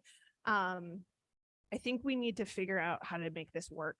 And maybe not as a collaboration. I think we know our needs and what our parents need. And I think that maybe we need to have kind of the difficult conversation of like, how can we make this happen within our budget or non-lapsing or something? Because it will pay for itself, but we just have to make it be available for the whole year. And I'm happy to have that conversation. Would it be possible to do another evaluation maybe at the end of this year, now that we have a third facility in town, to see if that's alleviated any of the need, or if the need is still exactly the same, and then maybe work towards at the end of this year, making sure it's solid to roll it out for next fall? I'm going to tell you that it's very much a need despite this new facility here. From the comments that I've received, that's not an option that some parents want it, but it is not the majority of what parents want. And because we have this enrollment, like this enrollment is the data that we have. It's saying like, we want this program here in the before and after. So I think we've done our homework on this, and I think we need to commit as much as, because a lot of people put our faith in us to try this, and then we didn't follow through. I think we now need to be like, let's make this happen. I also think that what we found is that the data that we got from the survey and the idea of the flexibility, our sort of original plan, really is that difference that we really want to be able to bring to the program. And the further we got away from that, the more we started looking like the other programs, which is further away from that model that we wanted. So I agree with Jamie. I think we have to just sort of step back, reevaluate, regroup. I think we have a lot more information now. I never thought I'd know so much about a before and after care program, but I know so much now. So let's regroup, and then I think we'll have more to talk about. I think the other thing that I need to stress is that part of the problem is that it was myself and Stephanie and this commission that we put together. We're doing the work, and it can't be like that, because we want to hire somebody who knows how to do this, who can, and that was some of the feedback that we got. Well, you don't have a plan. You don't know what you're going to do if you have a child that has a behavioral issue, or what are you going to do if this happens? And that's not for us to decide. That's why we hired a director. And I think that going forward, we need to somehow include this person, our candidate, in helping at the table, because it can't be me doing it, because I don't know enough about before and after care. And that's where I am a little hesitant too, because again, I wish we could kind of get this going so that we can bring that director on board versus having it be run by us as a group. Because it was a lot of time, to be honest. I'm still a little bitter about the amount of time that we kind of put in for it to not really happen. So I think we really need to figure out that what we can do is say, here's where the funding is coming from, and then let's let the director handle recruitment and policies and all of those things that we are not equipped to really take on. I don't want you to feel like it failed. You put a lot of really good work into it, and that work will not be lost as long as we keep it at the forefront. I do think Steph is right. We can take a step back, maybe think of different ways, take a deep breath, and I understand the frustration, but you have to try, or we'll never get it moving forward. So I think you've done some great work there, and you know, not now doesn't mean never. No, that's true. So, I mean, it's like a thing I say at the office all day long. Not now doesn't mean ever, never. So Yes, but I would like to keep it kind of on, maybe not every week, but I think we need to revisit this, especially as we head into budget season. Whether that is a conversation involving the rec or not. we can leave it on as old business as long as you would like. Okay. We just don't expect you to have a report out on No, each meeting. I don't want to. Okay, so let's leave it on, because I think it keeps it in front of everybody, but just also take a deep breath from it, and we can all do some more deep thinking about it. Again, it has to be a program if we're going to put it into our budget that the superintendent and the admins are coming to us saying this is what they want to go forward with. Because it sounds to me like it's something you want to pass off in that direction. No, So it doesn't need to go to the admins. It just financially needs to have some sort of backing. I know, but if That's- it's coming through the Board of Ed budget, it now becomes part of our school budget and then now becomes under the superintendent's budget. So we just need to think that through. I don't want to have a Sure. discussion on that now, but let's leave it on the agenda, okay? Yes. When I also think when we come to this conversation in the spring, instead of coming to it in July, it will make a huge difference in terms of the way this runs. Absolutely. And I think the other thing though, there was this misconception that we rushed through this, like this, we've been talking about this for a very long time. So I think we hit a lot of roadblocks that we were not aware of. And so I think in talking with our potential director, you know, they want to get this started in April to really get this going and set this up in a proper way. Because there is a potential for an incredible revenue here. And we even saw it just from our little trial here.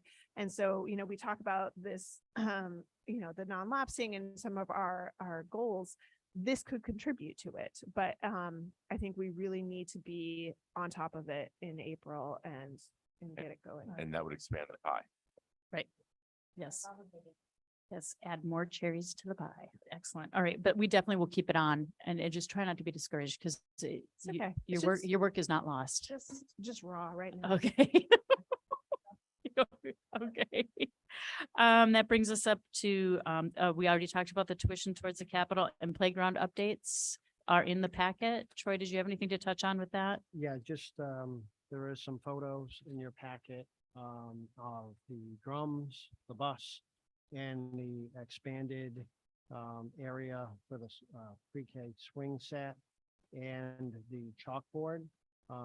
Just so you know that those are now in place or taken care of. The new playground equipment that we ordered has arrived. Okay, it's just hasn't been installed yet. We're waiting on the company to come in and install that. And when they come in, they're gonna do an assessment of the wood chips. But we also this August had Playground Medic come in and approve the safety of the playgrounds with the wood chips that we have. And then the new ones we even put down. So there's that. I would like to, while I have my microphone on, I realized I had a note here that I didn't let you know in my report that we do have 10 students participating in an electric boat program. They explore 6 different trades at Electric Boat, and then they can choose one that they want to get certified in. And we already have a student that has chosen welding to get certified in this fall. So just so you know, like we really have partnering with Electric Boat and a lot of kids are taking advantage of that. Also just want to mention, while I have the mic, that Learn, you know, Phil was our Learn board member. And so they're looking for some other representation now from North Stonington, given that Phil is going to be stepping down, it seems. So if anybody's interested in that, they make the second Thursday of the month from 9 to 11. Second Thursday from 9 to 11. You can do it on Zoom. They do have teachers that do it somehow. But yeah. Can we kind of a wait and tough time. see if we have a new member coming on or if Lisa might be interested in that as well? I know, I think she works days as well, but possibly. Otherwise, I can probably do it again and it's very close to my office, so I can Oh, yeah. usually shoot over Yeah. there, do it. No, it's not in New London. It's in Old Lyme. Fine. Yeah. But it's close enough. It's really like a 10-minute drive. It's right off the highway, so. Yeah, I like to be able to, you know, support Learn. Yeah, in those absolutely. ways. And I think that's a great way. You like to- And it is a nice way to have conversation with other board chairs and things Yeah. like that as well, It's so, great networking. So anyway, thank you for letting me stick those couple things in. thank you. I'm sorry, can I just make a comment about the wood chips? So I agree that now they're okay. I think though, the idea behind getting the $5,000 of the wood chips was because in like February, March, after they've kind of gone through the winter, they get really degraded and bugs get in them. So really putting kind of a fresh coat on them sometimes I agree. helps. And it falls under that same thing like our technology budget, where if we just spend our small amount of wood chip money every year, then we're not gonna end up with some massive issue later, so.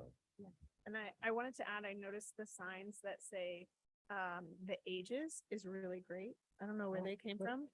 But I think it's really great for the public because a lot of people do use the playground to kind of understand like what is appropriate for the different ones. And I just wanted to ask if when, is it Game Time that's coming to do the install? It's the Game Time, basically, yeah, it's one of the people One of their that people. works with them, yeah. Could they just make sure we reevaluate, where some of like that, the buck about is too low, like have, because that was part of the plan of, just making sure that things are where they're supposed to be. You Some talking about the spinning thing? Nope, the buck, The what? the bouncy one that doesn't bounce because it's too close to the ground. Oh. Okay, So there's some items on there that were installed improperly that just need to be looked at. So hopefully they'll cut us the deal because we've given them a lot of business. yeah. Okay. So hopefully, we're hopeful that that's gonna happen pretty soon, that install, and hopefully that invites on those things that we're talking about. All right, can we get acceptance of the August financial report? I'll make a motion to accept the financial report, but we didn't make the change on the one item that we talked about for the repairs. It was laptops that was supposed to move to a different account for $4,538. Okay, as long as, well, we have to make the change, so we can approve them with that being a change that we'll see later, right? Okay. Can we get a second? I'll second. All right, any other discussion? All right, so that change will be made and then it'll show on the September. Okay. All those in favor of accepting the August financial report? Opposed, and abstain, right? There is a non-lapsing report in here as well. Did you want to address that, Troy? I don't think we really need to Can we talk about discuss, it tonight. can we discuss it at the next meeting? Yeah, but if we can, it's just to try to give you an up-to-date list. Just so you have the most up-to-date list. All right, so we can discuss that Ne- during next our meeting. facilities next time. Yeah. Okay. Excuse me. And then we need to accept the financial procedures manual with the updates. And I think what we did is we took, after our discussion, we took out kind of the action plan and mostly did just procedures in this. Is that correct? That's Okay. correct, yep. All We right. added additional procedures, Okay. make it more comprehensive. So and we've had that ahead of time. Let's go ahead and get a motion for that and then we can have discussion if needed. I'll make a motion to approve the finance procedure. Second. All right, any discussion? I had some comments in it, if I can find it. Can I just add a quick comment? Are we accepting or approving? Because on the agenda, it says accept. We'll approve it. Approved. Approve it. Thank you, Chuck. Do we want to talk about those two words for a while?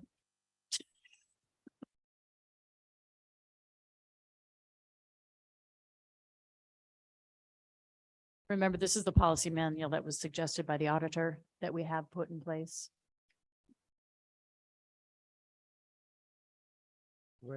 We're considering this still working draft that hopefully the board will approve it. Maybe you can even approve it as a working draft because we're hoping to make changes and possibly from the feedback from the auditor this time around. Since they suggested we have one, we'd like to see what they think of it. Did you have questions, Alex? Yeah, I had some comments. Yeah, I guess I haven't checked the update or whatever else, but do we generally be specific on the banks we work with? Because that means we'll change it in the future anytime we make changes to the bank. Are you looking at the updated copy or the old I'm copy? looking at the old. The copy. the updated has it as well. Well, it's page Two. 2 or 47, depending on what side of the bottom of the page you look at. Number 8. And then I had another comment, so we can talk about that. Another comment was, you say district maintains several business credit cards. I was thinking it'd be nice to see what that list is somewhere. Is it 5 credit cards, 2 credit cards, 10 credit cards, or whatever? Be But nice if we list them out, that's gonna be the same as listing this, the bank that we deal with. Well, and I think that also goes to the using Nova time and Infant Visions to actually conduct payroll too. If that changes over time, that's would have to be updated to reflect that as well. Oh, I'm just reading item 8. District maintains several business credit cards. So where's the list of credit cards that the district has? That's the question, you know. I mean, is that something that you should have a list on, or just leave it nebulous like that? I think it could change. I think you want your manual to be more of a stable document. You could get a new credit card for somebody, we could get a Home Depot credit card if we don't have one, you know, and then you gotta update it, or, you know, listing, oh, now we have Home Depot. Do you just mean like a running list of what we have? Like we have a Home think- Depot, we have an Amazon, we have a, Supply that separately from the manual. Make it an appendix. Yeah. With that. okay. It's just a question that came up. The other one was on the bottom, as far as the footnotes, where you have a how-to guide. Can we just put the title of the document? Oh, it's not on slide 15. We asked that the how-to guide be removed because we didn't really feel as a board that we could approve the how-tos of how to run the business Looking at office. the old stuff. Okay. But I had a comment in that. And then, on page 3, we talk about who does the main signing of checks and stuff. Is there a backup to that, or how do you work that out? Or we just don't sign them if the person that's responsible to sign them is not there, or sick, or whatever? That's a really good question. And we were just talking about cross-training in the central office, but. Okay. Okay, it's all electronic? Okay. Yeah. So, but they have to do an approval prompt somewhere on the, in your ERP system, or? Okay.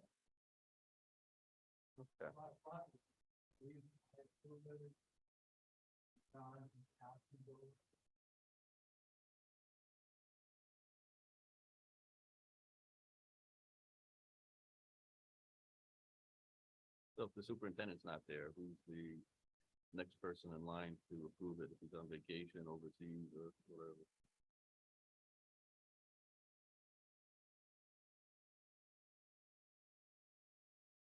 We have the separate policy that states Kristen does, right? I mean, that's our. Well, she's designee. a superintendent designated, you were appointed if I was absent, but so if there was a need for her to approve something, I suppose we could maybe make that happen, but she's not, yeah, I'm not physically signing the checks either. It's Right, but he's approving, so somebody's approving. approving it, so. Right.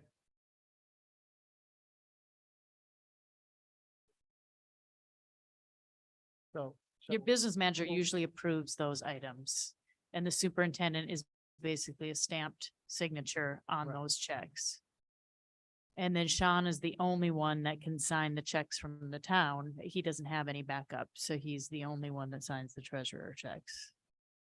But that is something to look into. Suppose Bill's not around to. I'm just do looking, his for who's the process, backup you for know, people and- that's supposed Yeah. to approve Yeah. and sign it, that's all. Then I can do it. There should Yeah, always I be a just gotta backup make sure I somewhere, know how. especially in signing of checks. That's the cross-training part.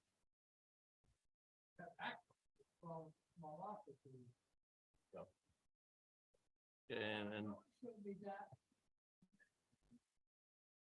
the other item is the next to last sentence, instead of he, maybe you can put something gender neutral in there in case, right? Oh, instead of this, yeah. Yeah. Dang, That's all I have for time. that's good. Okay. Did you want anything changed at this point, Alex, before we would? As long as we have a if it's captured somewhere or planned and that there's a backup somewhere of if he's not there, you're not there, whatever, that it's somewhere, there's a chain of command that's somehow annotated.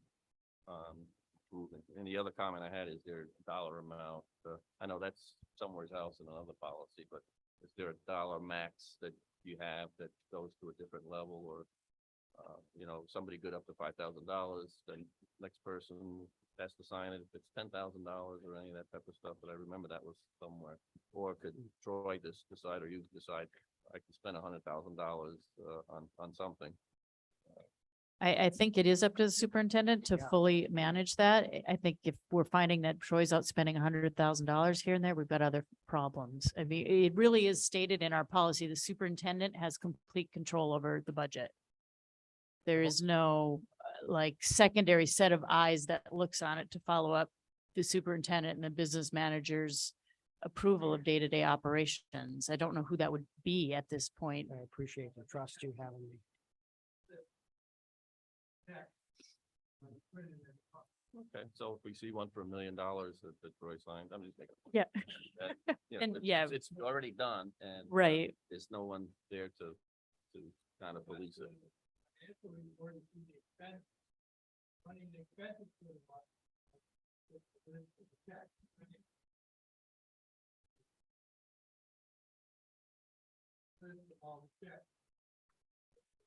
No, understood.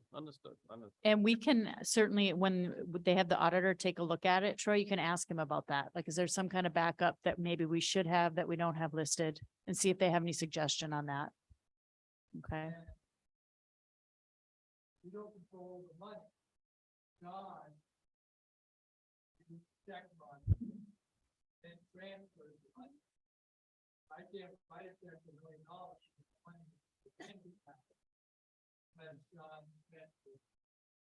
Okay, so there is The treasurer is kind of the backup on the town side to release the funds. I'm good with that. Okay. Okay. Okay. All right. So can I just ask, because we're looking to approve this, but it's been stated that it's still a working draft, kind of.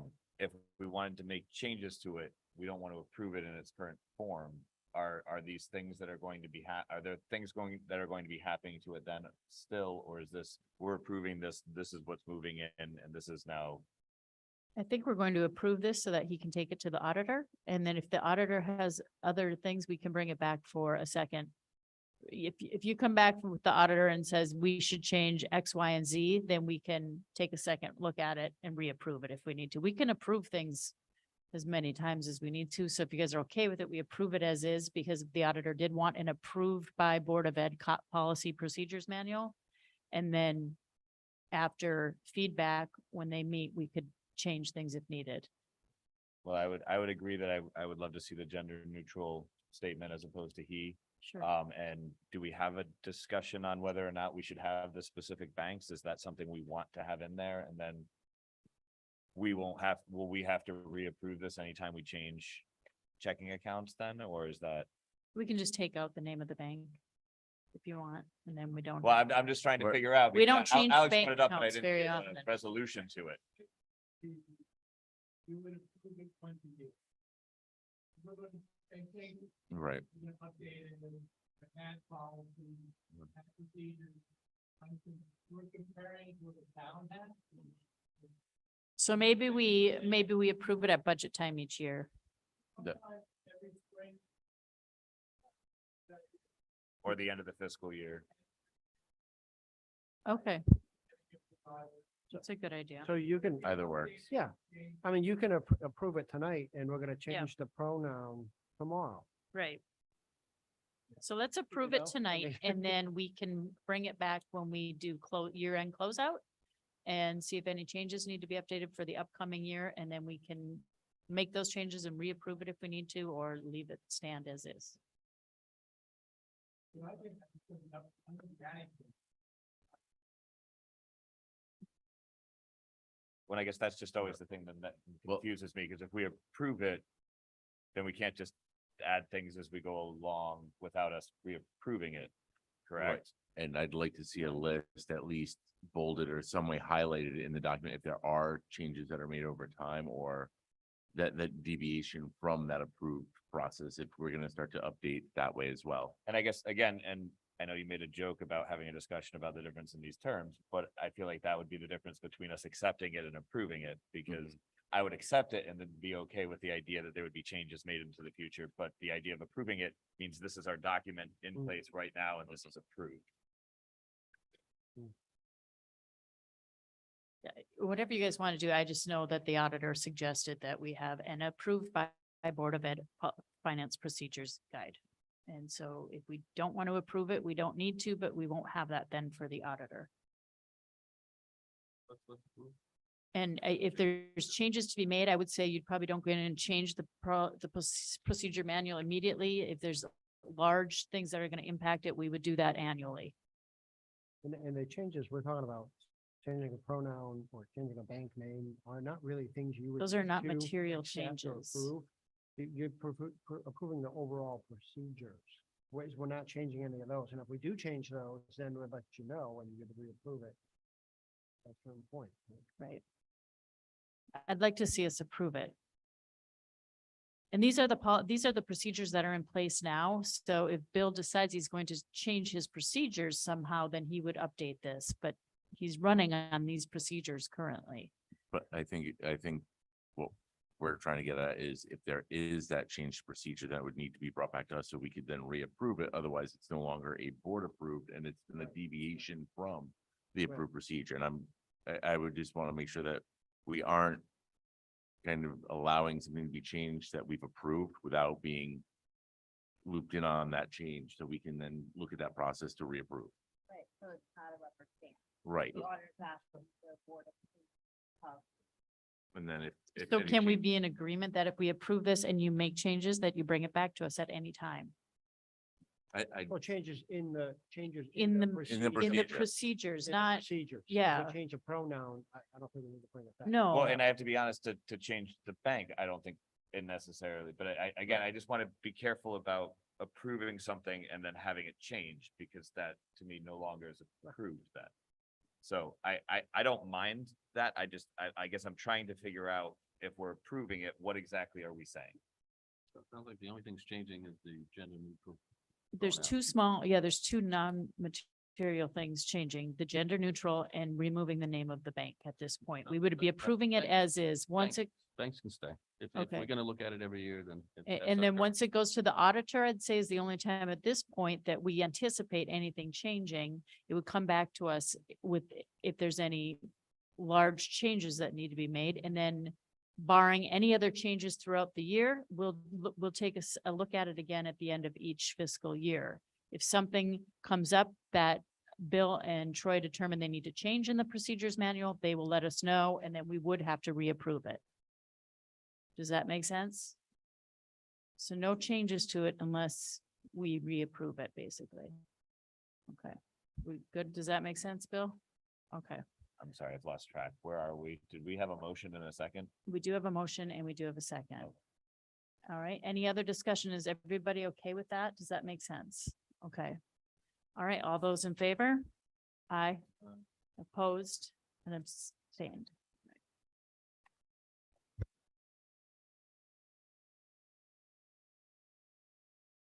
All right, that brings us up to, I know it's under first policy read, but we did have discussion on this already, but we want to discuss the student dress and grooming.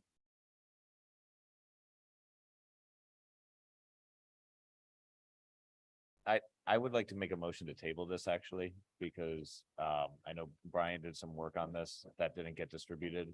And I would like the board to be able to see the language and the process that Brian came up with before we would move to have action on the dress code. So And at the risk of having anyone else do a lot of other work on it, outside of the work that Brian's already done. Troy, you mentioned something in your report that talked about this as being sort of like a, draft cave language, took out our concerns. And that this allows the schools to design their aligned regulations. Typically, I think that's a great idea. I think the spirit in which the board took this up was that we wanted to be really specific about the spirit in which we were looking this to move in, and I don't want a regulation. I don't want a policy that allows for a regulation to make things more narrow, when I think that the spirit in which we wanted to change this really shifted the way we think about dress codes. And so I would love it, Brian, if you could send out what you worked on, and then Troy, maybe you can share that with your admins as well, and then we can have a bigger combo about this. Sure. And I did send that out. Troy, did you get it from me? The Yes, one I that did. Brian, you didn't change anything. It was just the copy that you had from Oregon, right? What I shared with you, once we got done with our last meeting, I probably spent about the next hour and a half, 2 hours that night All right, drafting so something. That was, If- because that was what we'd actually decided, was that Brian was going to work on the language for the Right. dress code. would you mind sharing I that will with share the that with everyone. entire Yeah. board? I shared it think over No, with and Chet, and then there was, he shared it to me so that, and Lisa just. For all but of I'm us to saying I have just- discussion, No, it- it no, would be and that's- nice for us to all have that information on something. If There- we're going down that road, I'd No. like to also. and I be able agree, to and see there it. was, I think, like one or two sentences I really wanted to work on just a little bit longer, and the natural course of life got in the way of me getting to it. And So- I wanted to hold off until it was complete. So he had sent it to me to look for comments as the policy person, and then it just, it didn't make that next step in time for this meeting. Correct.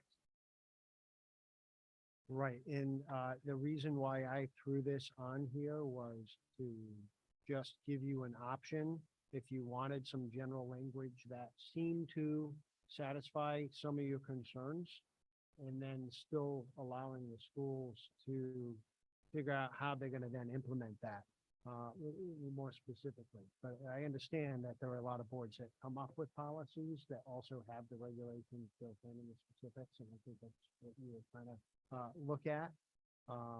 I did, just so you know, I did run this language by my administrators, and they're fine with it. If you ended up deciding to go with that as a policy, they feel like that's something they can work with.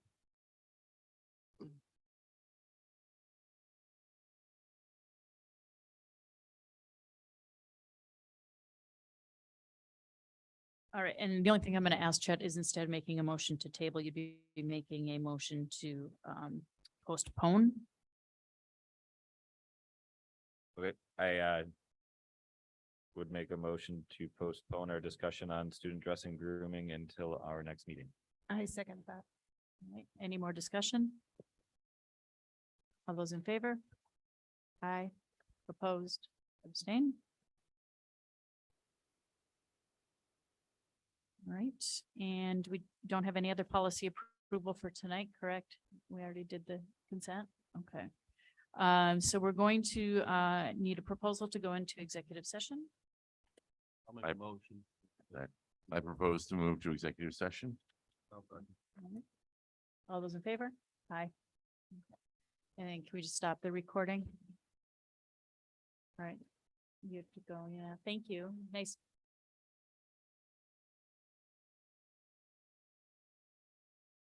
Oh, No, you don't, I Just so don't, people on we don't need that. online know, you won't be Uh, put into the yeah, waiting room maybe. if Yeah, you maybe. decide to wait. you'd have to Just- invite him in, Is he still awake? yes, keep him in on that. Good night. Good night, thanks for coming. Yeah, we got it, she was part of it.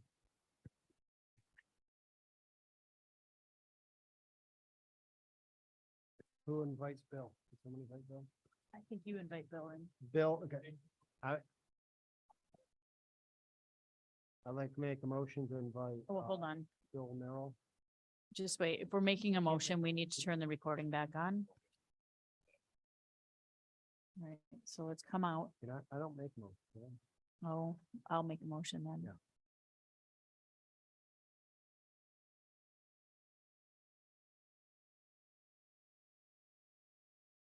You can let her in. He's always in though. We don't invite him in. It's consent that he comes in usually. We're back out of an executive session because we do need to make a motion to go into executive session, including the business manager to be invited in, Bill Merrill. A second. So it's in the previous, or I'll make a motion to go. Well, we just came out. Just make a second now and then. you want- Second. Okay, all those in favor? Aye, opposed, abstain. All right, we're back in. You can stop the recording. Thank you.